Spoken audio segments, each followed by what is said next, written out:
Satu hal ini penting banget tapi sering banget tidak diindahkan atau tidak dihiraukan oleh pembisnis. Apa itu? Ini dia namanya SWOT. Nah, apa itu sih SWOT gitu? Kayaknya sering banget dengar gitu. SWOT. Apa sih itu gitu. Nah, SWOT ini adalah S-nya itu adalah strength gitu ya. Kekuatan bisnis kita. Terus yang W-nya itu adalah weakness atau kekurangan atau kelemahan dari bisnis kita. Terus yang O-nya itu opportunities. Opportunity-nya gimana sih gitu.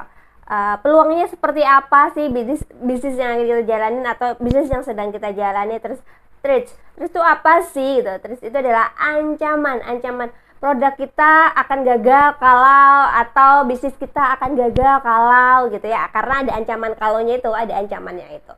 Nah, kenapa ini jadi penting gitu ya? Karena dari ketiganya itu, singkatan itu aja kita sudah tahu bahwa oh berarti bisnis kita atau produk kita tuh semuanya pasti ada kekurangannya, ada kelebihannya, peluangnya di mana, terus ancaman ininya di mana. Kalau kita tidak tahu itu semua gitu ya, bagaimana kita mau menjalankan bisnis kita gitu, teman-teman. Jadi hal ini tuh penting banget, yang mungkin semua orang tuh tahu gitu ya, kita bisnis tuh harus ada kekuatannya, kita harus tahu kekurangannya, kita harus tahu peluangnya di mana, kita harus tahu itu tadi apa namanya, ancamannya di mana. Cuman aku tuh nggak tahu tuh teori-teori kayak gitu ya. It's okay, nggak masalah.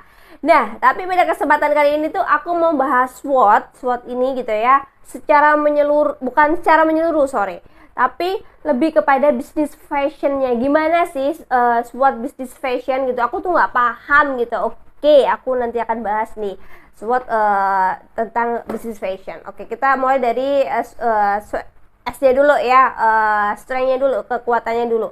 Kekuatannya dari bisnis fashion tuh apa? Misal gitu ya, dari segi desain yang unik. Jadi cuman kayak desain itu yang punya cuman kamu aja nih teman-teman gitu. Atau yang kedua bisa juga dari bahannya tuh bener-bener kalian pilih yang premium, yang bagus. Misalnya kalau baju tuh ya yang nyerap keringat, yang kalau dipakai tuh nggak panas kalau di Indonesia ya, karena iklimnya kita tropis, ada penghujan dan kemarau gitu. Tapi ketika dipakai di musim penghujan itu masih tetap hangat, tidak dingin. Itu juga salah satu kekuatan. Yang kekuatan berikutnya apa lagi sih gitu, bisa juga ini teman-teman, kayak limited edition gitu ya, kita hanya menjual beberapa saja gitu.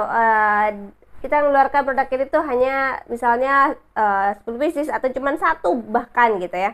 Kekuatan berikutnya adalah kita punya misalnya tim desain yang bisa mendesain sesuai dengan karakter pembelinya gitu. Kalau misalnya kita PO atau buy order gitu. Jadi emang ibaratnya kekuatan itu tuh kita harus tonjolkan tuh, kayak brand awareness-nya dan sebagainya. Kita bikin brand yang bagus ya, sebagai kayak misalnya kita udah tahu lah merek-merek yang terkenal kayak tasnya Dior dan sebagainya. Kita tuh udah lihat, oh ini kalau kayak gini tuh pasti Dior. Nih bahannya tuh seperti ini. Terus dia punya brand yang besar yang kalau orang pakai tuh kayak menambah value gitu ya. Nah, ini salah satu yang namanya strength atau kekuatan. Terus yang kedua adalah weakness-nya apa nih kalau bisnis fashion gitu. Weakness-nya pasti kalau misalnya tadi sudah dibilang untuk bahan yang bagus, pasti harganya juga lumayan ya gitu, karena biaya produksinya tinggi. Ketika harga jualnya juga pasti akan cukup tinggi juga. Nah, ini juga menjadi satu kelemahan. Nah, bagaimana caranya kalian mengolah supaya tetap bisa jalan gitu ya. Bisnis fashion itu adalah bisnis yang kan kita tahu bersama lah, modelnya itu sangat cepat gitu teman-teman. Jadi ini menjadi satu kelemahan kalau kita misalnya membuat produk yang banyak gitu. Makanya tadi aku bilang kalau bisa sih ya kayak misalnya 3 bulan kita ganti motif, atau 3 bulan kita ganti model kayak gitu. Nah, inilah salah satu kelemahan dari bisnis fashion itu, move-nya terlalu cepet tuh gitu. Oh, belum selesai gitu model ini, atau udah ganti lagi modelnya. Nah, hal-hal ini menjadi kelemahan. Jangkauannya terbatas nih bisnis fashion gitu ya, karena kita pasti akan bersaing dengan brand-brand besar gitu ya. Kita ya bisa kita ibaratnya kayak pergi misalnya kita jualan di luar negeri atau apa gitu. Ya opportunity ada tapi kecil ya, karena kita harus bersaing dengan brand-brand besar. Ada Mardi, ada apalagi kalau baju ya. terus ada H&M, ada Zara, kita harus bersaing dengan produk brand-brand besar. Jadi ya jangkauan pasar kita kecil. Tapi kalau kecil misalnya, meskipun kecil ya, misalnya hanya di Indonesia saja. Bayangin saja kalau misalnya seluruh Indonesia menggunakan produk kalian, ya kan, berapa juta orang loh gitu. Jadi menurutku sih tidak terlalu terkendala di situ. Modal yang terbatas gitu ya, modal, karena bisnis fashion ini juga membutuhkan modal yang besar kalau kalian mau mengikuti gitu kan, karena move-nya terlalu cepat, jadi kita butuh modal yang modal yang besar. Nah, ini juga menjadi kelemahan tersendiri di bisnis fashion. Oke, ini apa yang selanjutnya adalah opportunity. Opportunity itu peluang. Peluangnya seperti apa? Ya sudah kita tahu bersama bahwa Indonesia itu orang yang sangat konsumtif gitu ya. Jadi untuk peluangnya gitu tuh cukup besar, asal gitu ya harga kalian tuh affordable gitu ya. Kalian tahu lah, kita bisa petakan. Kalau kalian sudah tahu nih produknya seperti apa, kalian harus punya tahu segmentasinya seperti apa. Kalian lihat dulu nih harganya di menengah ke atas, menengah ke bawah, atau bawah gitu ya. Jadi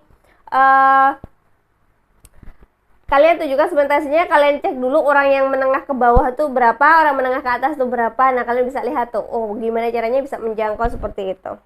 Terus yang kedua, dengan berkembang pesatnya e-commerce saat ini ya kan, atau lagi sekarang ini sosial e-commerce gitu ya sebutannya, kayak misalnya TikTok kayak gitu ya. Berapa yang bisa kita jual gitu ya dengan banyaknya orang yang menggunakan sosial e-commerce ini. Kita bisa bayangin aja gitu. Jadi manfaatkanlah sosial e-commerce ini dengan baik gitu ya, supaya bisnis kalian bisa jalan nih teman-teman. Kalau misalnya aku nggak bisa konten, aku bisa apa?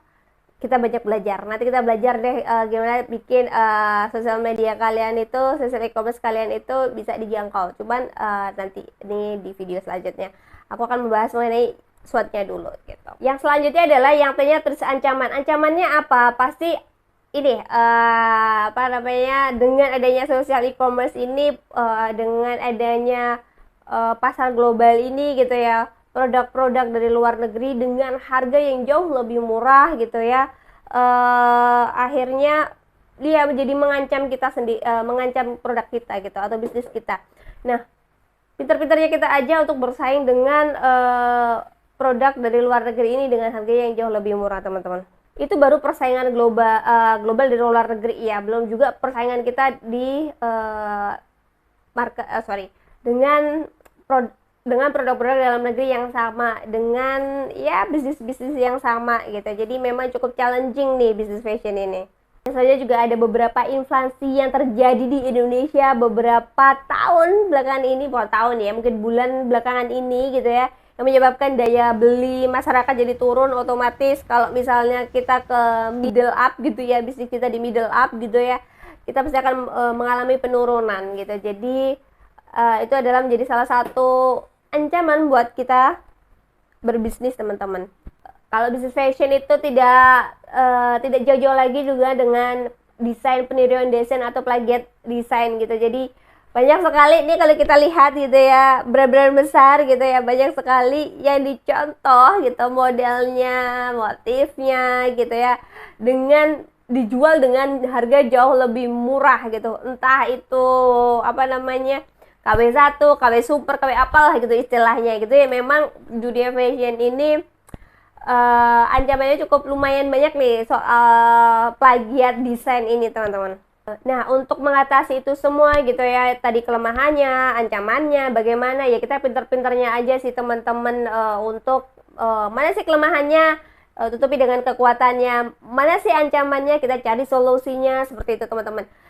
Gitu aja sih gitu ya, segitu aja dulu aku bahas tentang video tentang SWOT ini. Semoga bisa membantu bisnis fashion kalian teman-teman. Kalau misalnya mau tanya boleh banget di bawah gitu ya, dan kalian jangan lupa like dan komen, share juga, subscribe juga gitu ya, supaya kalau misalnya aku ada video terbaru tuh kalian bisa dapat notifikasi. Dan semoga video kali ini bermanfaat. Bye bye and see you.